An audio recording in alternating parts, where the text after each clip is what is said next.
Hello student, welcome to our YouTube channel. बहुत बहुत स्वागत है आपका हमारे चैनल पे। Good evening student.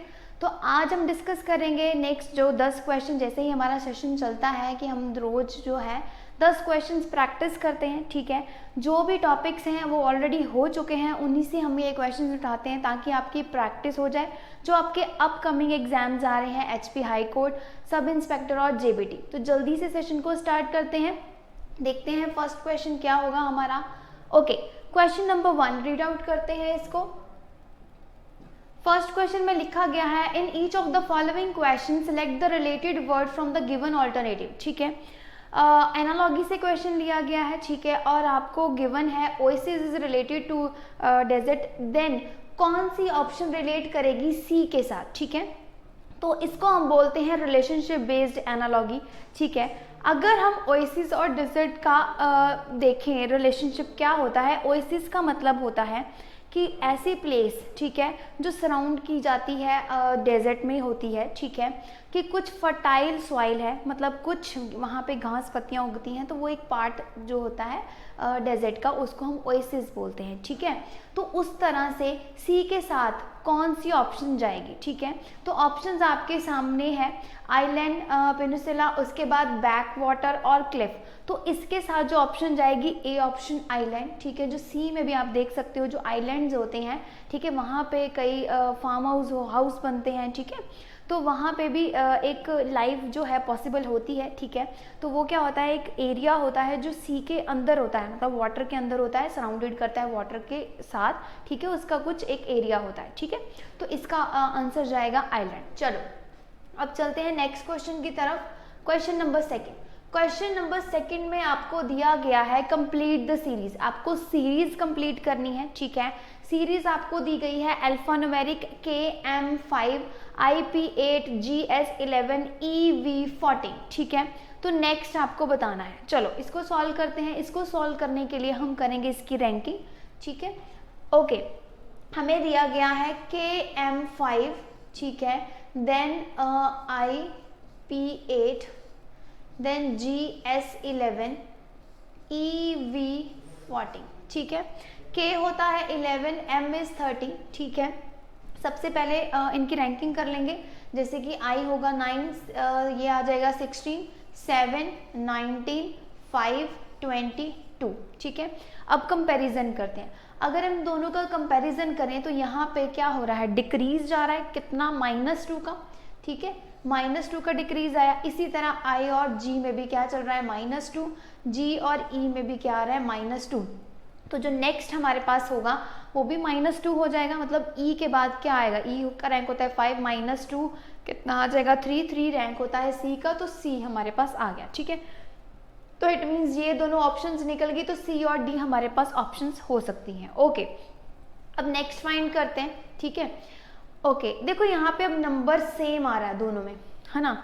तो मुझे लगता है कि इसको जल्दी से सॉल्व करने के लिए हमें क्या करना चाहिए, हमें नंबर देखना चाहिए। देखो दोनों ऑप्शन में क्या हो रहा है, CY तो है, लेकिन यहाँ पे 17 और 18 है। अगर हम नंबर सीरीज फाइंड करेंगे तो हमें आंसर जल्दी मिल जाएगा, ठीक है। देखो तो पहले नंबर को देखते हैं। अब देखो इनके बीच में क्या हो रहा है, +3 का एडिशन हो रहा है, 5 + 3 8, ठीक है।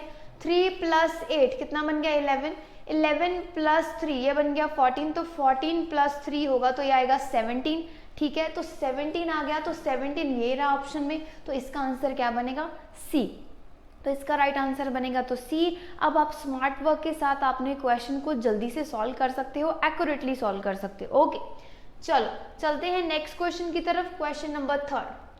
क्वेश्चन नंबर 3 में आपको गिवन है इन अ सर्टेन कोड, ये कोडिंग डिकोडिंग से क्वेश्चन दिया गया है, ठीक है। Okay, in a certain code 3, 4, 5 means spread red carpet, ठीक है। 2, 5, 6 means dust 1 carpet, okay, and 2, 5, 4 means 1 red carpet, ठीक है। तो इन सब का क्या लिखा गया है, कोड लिखा गया है। अब हमने फाइंड क्या करना है, which digit in this code means dust. तो डस्ट के लिए हम कौन सा अल्फाबेट कोड करेंगे। तो देखो इसको करने के लिए क्या करते हैं हम, जितनी भी हमारी स्टेटमेंट हैं उनको हम कंपेयर करते हैं, जो सेम होगा, कॉमन होगा, उसको हम निकाल देंगे, ठीक है। चलो फर्स्ट अगर हम स्टेटमेंट देखें, जैसे कि हमें दिए गया है 2, 4, 7, इसका मतलब लिखा गया है स्प्रेड रेड कारपेट। तो मैं इसको शॉर्ट में लिख रही हूँ, ठीक है, यहाँ रेड के लिए मैंने स्मॉल और लिखा है। उसके बाद 2, 5, 6 इसके लिए लिखा गया है डस्ट, ठीक है, 1 कारपेट, ठीक है, ये लिखा गया है। उसके बाद 2, 5, 4 का मतलब है 1 रेड कारपेट। तो अब देखो स्टूडेंट्स, हमें डस्ट के लिए कोड चाहिए, तो अगर मैं फर्स्ट और सेकंड को कंपेयर करूं तो क्या मुझे डस्ट का कोड मिल जाएगा? अब आप देख सकते हो तीनों में 2, 2, 2 कॉमन आ रहा है, मतलब कारपेट तीनों में कॉमन है, इतना तो पता चल गया। तो इट मीन्स इसको कंपेयर करने की बजाय अब इन दोनों का कंपैरिजन भी हम नहीं करेंगे। देखो फर्स्ट और थर्ड का कंपैरिजन यहाँ पे नहीं बनेगा, क्यों? क्योंकि हमें डस्ट का कोड चाहिए, वो हमारी सेकंड स्टेटमेंट में है।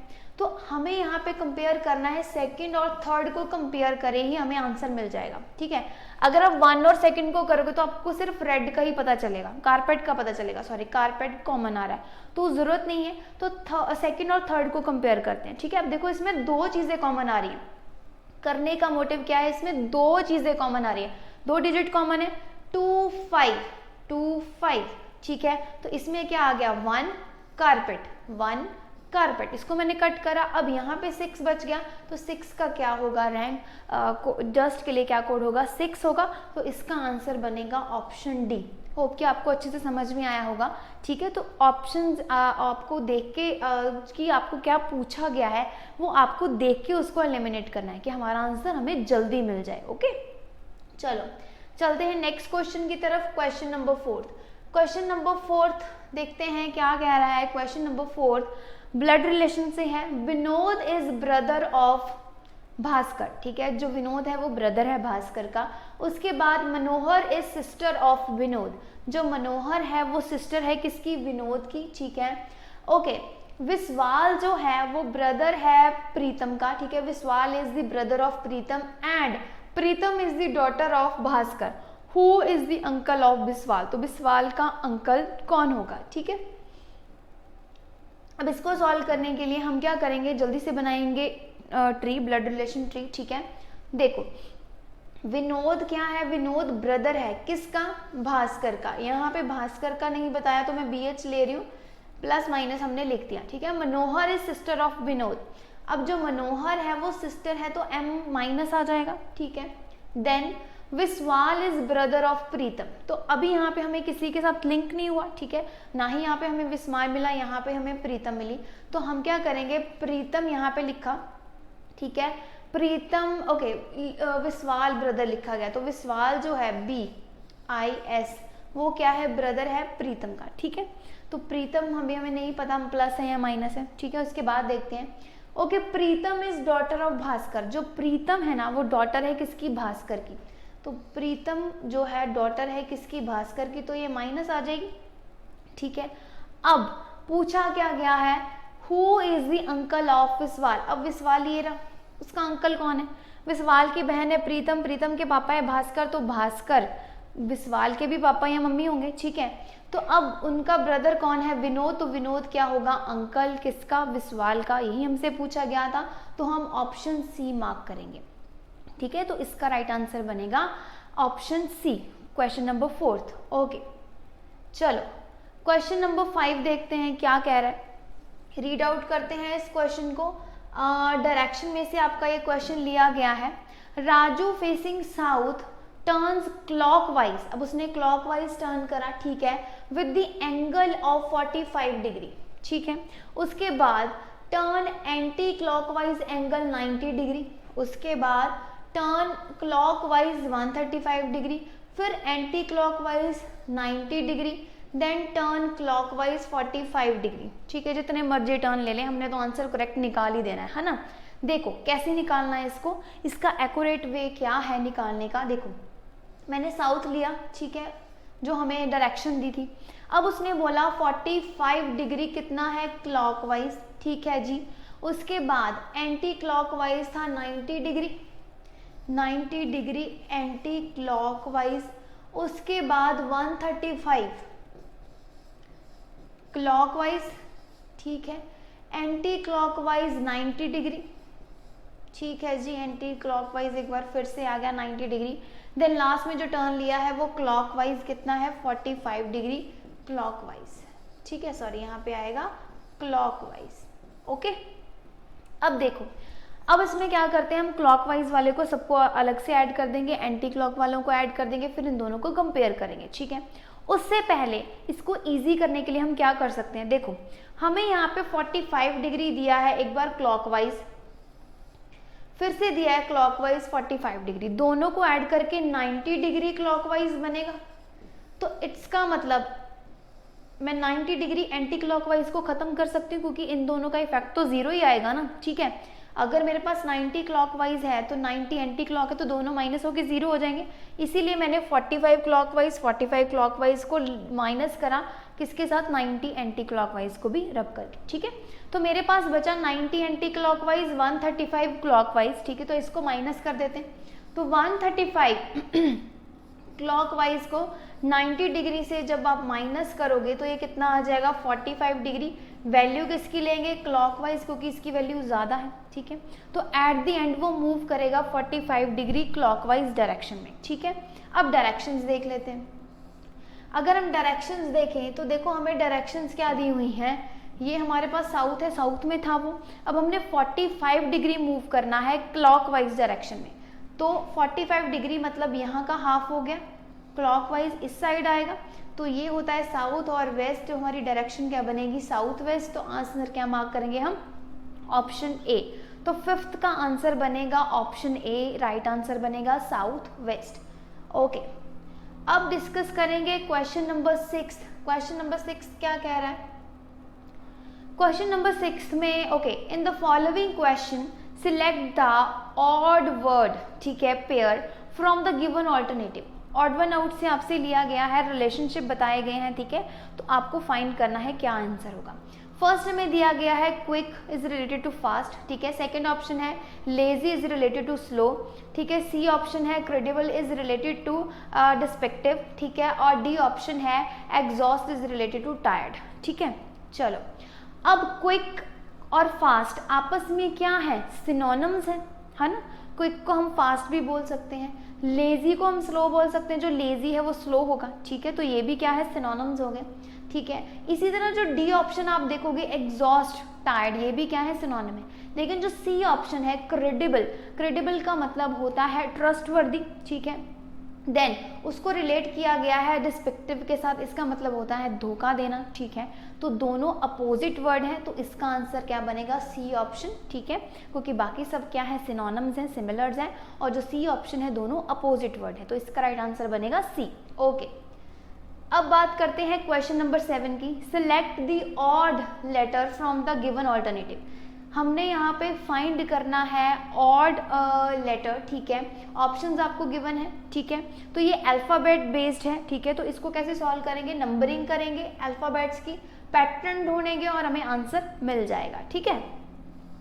AEI, ये आ जाएगा 1 5 9। दूसरी ऑप्शन हमें JNR, ठीक है, ये गिवन है 10 14, R क्या होता है 18। उसके बाद SWA 19 23 1 आ गया, ठीक है। FHJ, F होता है 6, H 8, J हो गया 10, ठीक है। अब देखो ध्यान से, अब इन दोनों का डिफरेंस कितना आ रहा है, +4, यहाँ पे भी क्या है +4, यहाँ पे भी दिख रहा है +4, ठीक है, यहाँ पे भी +4, क्योंकि J के बाद 14, 14 के बाद 18। नेक्स्ट ऑप्शन में 19 है, 19 + 4 कितना होगा, 23 हो जाएगा, ठीक है। यहाँ पे भी क्या है, 23 में अगर आप 4 प्लस करोगे, ठीक है, तो क्या आएगा, ऑप्शन आएगा 24 25 26 फिर 1, दोबारा से अल्फाबेट स्टार्ट हो जाएगा, तो ए ऑप्शन आएगा, ठीक है, ए आ जाएगा।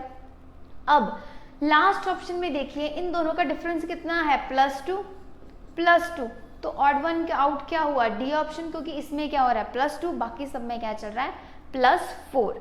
चलो, तो क्वेश्चन नंबर 7 का आंसर बनेगा ऑप्शन डी। अब बात करते हैं नेक्स्ट क्वेश्चन की, question number 8। Okay, question number 8 is also from analogy, ठीक है। Okay, in the following question select the related word from the given alternative, ठीक है। सिलेक्टेड वर्ड जो आपको दिए गए हैं उनको फाइंड करना है, देखना है आप कौन सी ऑप्शन चूज करोगे अकॉर्डिंग टू जो आपको क्वेश्चन दिया है, ठीक है। तो यहाँ पे है तो ये एनालॉजी का क्वेश्चन है, अल्फाबेट्स बेस्ड है, ठीक है, बट ये कोडिंग डिकोडिंग से रिलेट करता है, ठीक है। जैसे कि यहाँ पे लिखा गया है write is related to LNBE, तो हेल्प किसके साथ रिलेट करेगा। तो इसको सॉल्व करने से पहले फटाफट से करेंगे हम रैंकिंग, ठीक है, फाइंड करेंगे कि इनका जो डिफरेंस क्या बनेगा, पैटर्न क्या बनेगा, ठीक है। तो यहाँ आ जाएगा 18, 9, D4, E5, L12, N क्या हो जाएगा 14, B2, E5। चलो अब देखो इन दोनों में तो चल रहा है माइनस, देखो 18 के बाद 12 आए तो क्या आ जाएगा -6, ठीक है जी। अब 9 में कितना ऐड करोगे कि 14 बन जाएगा +5, पहले में -6 फिर +5, ठीक है। अब थर्ड को चेक करते हैं, थर्ड में देखो क्या चल रहा है, 4 के बाद 2 आ गया तो -2 करा है, ओके। तो एंड वाला बिल्कुल सेम, मतलब 0 डिफरेंस। तो क्या चल रहा है -6 +5 -2 0, ठीक है। तो अभी ये चीज हम अप्लाई करेंगे हेल्प के ऊपर, ठीक है, ओके। H8 E5 L होता है 12, P आ जाएगा 16, ठीक है। पहले करेंगे -6 तो 8 - 6 कितना आ जाएगा 2, 2 किसकी वैल्यू होती है B की। चलो ऑप्शन चेक करते हैं, तो 2 ऑप्शंस तो निकल गई, B और D ऑप्शन रहेगी। चलो अब दूसरे से ही हमें पता चल जाएगा कि हमारा आंसर क्या बनेगा। चलो अब यहाँ पे हमने क्या करना है, +5 करना है, 5 + 5 कितना हो जाएगा 10, 10 किसका रैंक होता है J का, तो हमें आंसर मिल गया यस, तो D इसका राइट आंसर बनेगा, ठीक है। तो पूरा सॉल्व करने की जरूरत नहीं है क्योंकि यहाँ पे डिफरेंस आ रहा है, देखो फर्स्ट सेकंड वाले में, तो हमें आंसर पता चल जाएगा, तो क्या आएगा D ऑप्शन। चलो अब चलते हैं क्वेश्चन नंबर 9 के ऊपर। क्वेश्चन नंबर 9 आपको दिया गया है, in the following question select the related word from the given alternative, ठीक है। क्या दिया गया है आपको, face is related to expression, तो म्यूजिक किसके साथ रिलेट करेगा। तो गाइज इसका आंसर क्या बनेगा, आपको ऑप्शंस गिवन है साउंड, एयर, ठीक है, ट्यून और इंस्ट्रूमेंट। अब जो फेस है, ठीक है, फेस को हम कैसे एक्सप्रेस करते हैं, एक्सप्रेशन के साथ, ठीक है। तो म्यूजिक के साथ क्या आएगा, साउंड आएगा, क्योंकि म्यूजिक जो कहाँ से स्टार्ट होती है, साउंड से होती है। आप हिंदी में देख सकते हो, इसका मीनिंग ध्वनि लिखा गया है, ठीक है। तो इंस्ट्रूमेंट होने से रहा, एयर कान सुनने से रहा, ठीक है। तो फेस क्या होगा, एक्सप्रेशन डील करता है, तो म्यूजिक किसके साथ डील करता है, साउंड के साथ। तो इसका आंसर बनेगा A ऑप्शन, ओके। अब चलते हैं नेक्स्ट क्वेश्चन की तरफ। Question number 10, last question of the session हमें दिया गया है कंप्लीट द सीरीज, ठीक है। 2A 9B6, ठीक है, C13D, ठीक है। देन उसके बाद क्वेश्चन मार्क। अब यहाँ पे 2 ऑल्टरनेटिव सीरीज चल रही हैं, एक चल रही है अल्फाबेट सीरीज, एक चल रही है नंबर सीरीज। बहुत ही इजी लग रही है देखने में, अल्फाबेट सीरीज तो इजी लग रही है ना। देखो 2A फिर 9 फिर B फिर 6 फिर C फिर 13 फिर D देन क्वेश्चन मार्क। अब देखो ABC ये 6 है, ठीक है, फिर उसके बाद 13। अब हमें एंड वाला जो क्वेश्चन मार्क जिससे पूछा गया वो अल्फाबेट सीरीज से तो रिलेट नहीं कर रहा है ना। अब नंबर सीरीज देखते हैं, 2 के बाद 9 लिखा है, 9 के बाद 6 लिखा है, 6 के बाद 13 लिखा है। पहले नंबर इंक्रीज हुआ, फिर डिक्रीज हुआ, फिर इंक्रीज हो गया, ठीक है। अब डिफरेंस चेक करें अगर, तो यहाँ पे क्या चल रहा है +7। अब 2 में +7 करूँगी तो 9 हो जाएगा, ठीक है। अब 9 और 9 के बाद क्या है, 6 आ गया, नंबर डिक्रीज आ गया, तो क्या आ जाएगा -3, ठीक है। 13 और 6 और 13 मतलब इंक्रीज आ रहा है, तो कितने का आ रहा है, तो 7 ऐड करेंगे तभी 13 बनेगा, ठीक है। तो इट मीन्स +7 -3 +7, तो आगे क्या होगा -3, तो 13 - 3 कितना आ जाएगा 10, तो 10 का आंसर बनेगा 10 ऑप्शन बी। होप कि आपको क्लियर हो गया होगा इसका आंसर, ठीक है। बहुत इजी था ये, मुश्किल नहीं था, तो इसका आंसर बनेगा 10 बी ऑप्शन। चलो आज के लिए इतना ही गाइज, ठीक है। होप कि आपको सेशन अच्छा लगा होगा, आपने एंजॉय करा होगा। तो वीडियो को शेयर ज़रूर कीजिए, लाइक ज़रूर कीजिए। Thank you very much.